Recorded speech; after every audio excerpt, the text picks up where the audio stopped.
At the beginning of this story, we are shown the year 2011. Here we see a woman named Fern, who is going through the most difficult phase of her life. In fact, her husband has passed away, and the company where she had worked together with her husband for years has also shut down. Now Fern has only one thing left, which she bought after selling everything she owned, and that is her moving home, meaning her van. After this, we see that she sets out on a long journey with that van, because she is looking for a new job while living inside it. After spending many nights in this van, she finally gets a job at an Amazon warehouse. However, this job is seasonal work, meaning she has to work there for some time in extremely cold weather. While working there, she meets a woman named Linda, whose life, just like hers, is also spent living in a van. During their conversation, Linda tells her that in the year 2008, she had completely broken down. She had decided that she would burn her entire house and take her own life and end everything. Just then, her eyes fell on her dogs, who were completely innocent and had always stayed by her side. Because of them, she could not do it. She remembers the journey of her life in which she started working at the age of 12. Linda tells her that at that time she was 62 years old. After this, she searched on the internet, where she found videos of Bob Wells. Bob Wells is a man who helps people who are nomads, meaning people who live alone on the roads. In fact, Bob teaches them techniques that help people survive while living alone in vehicles and on the roads. Linda suggests to Fern that she should also attend Bob's seminar, but Fern refuses her suggestion. Sometime later, Fern's seasonal work at Amazon ends. She tries very hard to find a new job, but, music, she does not get work anywhere. At the same time, the cold becomes extremely intense, making it very difficult to survive. Now, helplessly, she decides to attend Bob's seminar. When she reaches there, she sees that Linda is already present. All the people there are nomads who live in their vans. At night, everyone sits around a fire and shares their own stories. Among them, one lady tells a sad story about her friend. She says that when she went to visit him, he was in the hospital and talked to her about retirement. But just 10 days later, he passed away. The van in which he wanted to travel after retirement was never used. So she took that van and started living a 9-minute life. She did everything that she wanted to do. The next morning, we are shown that Bob meets Fern and tells her that he knows she has lost a lot in her life. She has left her husband and her friends behind, and all this is not easy. Bob says that he does not have answers to her questions, but he knows that she has come to the right place. All the people here are just like her. After coming here, Fern also feels relieved to a great extent. She starts learning different methods of living on the road and survival techniques, which she now begins to enjoy a lot. One night, during a dance party happening there, she meets a man named Dave. Here we learn that Dave has started liking Fern. The two of them dance together. Now the seminar ends, and everyone leaves. On the way, suddenly Fern's vehicle gets a flat tire. Then she sees that a woman named Swanky, who is also at the seminar, is parked nearby. Fern asks her for help, but Swanky says that she does not have a spare tire. However, Swanky later helps her and explains that she should always have all essential items, otherwise she could get stuck on a deserted road at night. After this, Swanky teaches Fern many survival tips. Slowly, we see that the two become good friends. One night, when Swanky is taking medicine, Fern asks her if she is okay. Swanky then tells her that the doctor has told her she has lung cancer, and she only has 7 or 8 months left to live. She says that she does not want to spend this time in a hospital, but instead wants to do everything she loves. She wants to go to Alaska one more time so she can keep her good memories with her forever.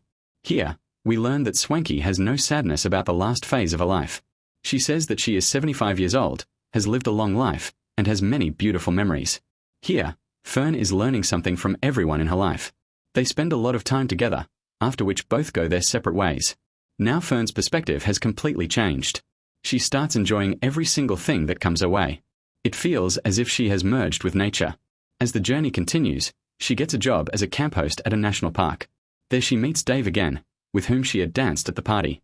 Linda also comes there, who had worked with Fern at Amazon, and all of them spend a very good time together.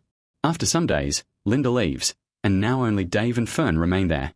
One day, we see Fern taking things out of her van because ants have entered her cabinet. Dave comes there and wants to help her, but Fern refuses.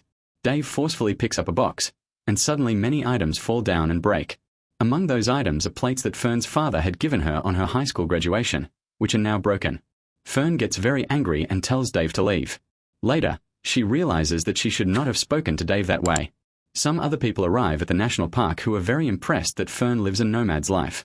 In fact, they also want to live like this, but they are stuck in their worldly responsibilities. Fern goes to Dave's vehicle to apologize and meet him. There, she sees that Dave is ill. She quickly gets him admitted to the hospital, where he undergoes a small surgery. After this incident, the two become very close friends. After some time, both of them start working at a restaurant. One night, Dave's son comes looking for him and tells him that Dave is going to become a grandfather very soon. He asks Dave to come with them to meet his grandchild. The next morning, Fern reminds Dave about this conversation. Dave feels happy but hesitates a little. He says that when his son was young, he did not have time for him, and when his son grew up, he got busy with his own life. Fern explains to him that he should not think too much about the past and should go meet his grandchild. She gives him courage. Dave then asks Fern to come with him, but Fern says that she cannot come with him. She says that maybe someday she will come to visit him. The next morning, we see Dave coming to Fern's van, but Fern is asleep at that time. So without disturbing her, he leaves. However, Fern wakes up and sees Dave leaving.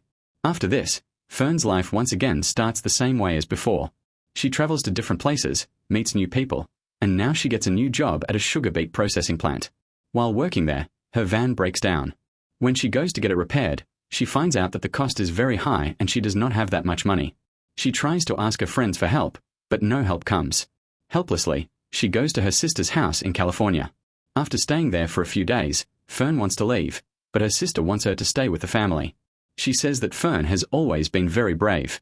She left home early, chose a nomadic life after her husband's death, made every decision courageously, and always took care of her sister.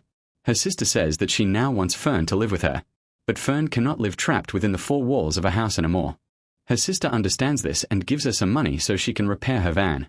The next morning, Fern gets her van fixed and leaves, once again enjoying her journey. She begins to feel small things that she had never felt before. Moving ahead, she reaches Dave's house, meets his entire family, and Dave is very happy to see her. One night, Fern tells Dave that there is no air in his vehicle's tire and that he should get it fixed. Dave says that he had thought he would stay only one night, but now he wants to stay there. He says that he wants Fern to stay as well, because he likes being around her and likes her. Fern does not reply. She stays there for a few days and then quietly leaves again on her journey. Moving ahead, she reaches Amazon again, where she had worked a year ago. The seasonal job has started again, meaning Fern has now completed 1 full year living a nomadic life. After the work ends, she once again goes to Bob's workshop, where she meets old people. But there she finds out that Swanky has passed away. At night, everyone remembers her together. The next morning, Fern and Bob are shown sitting together. Fern shares a sorrow, saying that her husband loved his work and that town very much. That is why he never left, and she also stayed there with him. She spent her entire life there. Bob says that he rarely talks about this, but he also lost his son. He had committed suicide. Those were the most difficult days of his life. He felt he could not live without him. But then he realized that by helping people, he could keep his son's memory alive. He says that the best thing about this work is that there is never a final goodbye. They always say, "I'll see you down the road." And he firmly believes that he will meet his son somewhere someday. In the same way, Fern will also meet her husband one day in some world. After this, we see Fern returning to the same town where she lived with her husband. Because the company has shut down, the entire town has become deserted. She goes to her old house and becomes very emotional. But the journey of the past year has taught her a lot. She is now ready to move forward. In the end, we see Fern sitting in her van and once again setting out on an unknown journey. This story teaches us that everyone in the world loses someone. But those who remain stuck in grief never move forward. Those who fight their circumstances not only learn in their own lives but also become an example for others. And with this, the movie ends. So how did you like the explanation? Tell us in the comment box. Thank you for watching this explanation.